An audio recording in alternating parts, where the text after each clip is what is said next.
ஏன் வீரரில் மாவீரரான பீஷ்மருக்கு இக்கௌரவம் வழங்கி இருக்கலாமே. இந்த அவை ஏன் கிருஷ்ணனை தேர்ந்தெடுத்தது? சிசுபாலா, வாசுதேவ கிருஷ்ணருக்கு பிரதம மரியாதை வழங்கப்பட்டதில் எனக்கு ஆட்சேபனை இல்லை. அவ்வாறு இருக்க நீ இவ்வாறு துடிப்பதன் காரணம்?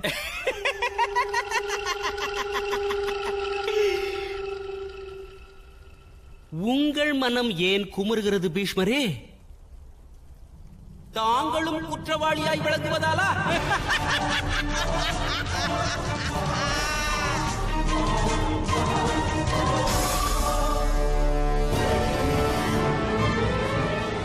தம்முடைய இளவரசர்களுக்காக கன்னிகைகளை கவர்ந்த அற்ப காரியத்தை செய்தவர் அல்லவா?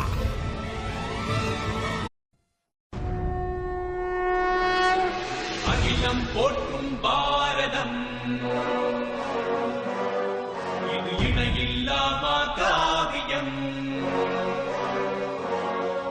தர்ம அதர்ம வழியினிலே, நன்மை தீமைக்கு இடையினிலே, விளையும் போரினில் சத்தியம் வென்றிடுமா. சக்தியையும் பக்தியையும் ஜென்மத்தின் முக்தியையும் அகிலம் போற்றிடும் அற்புத காவியம்.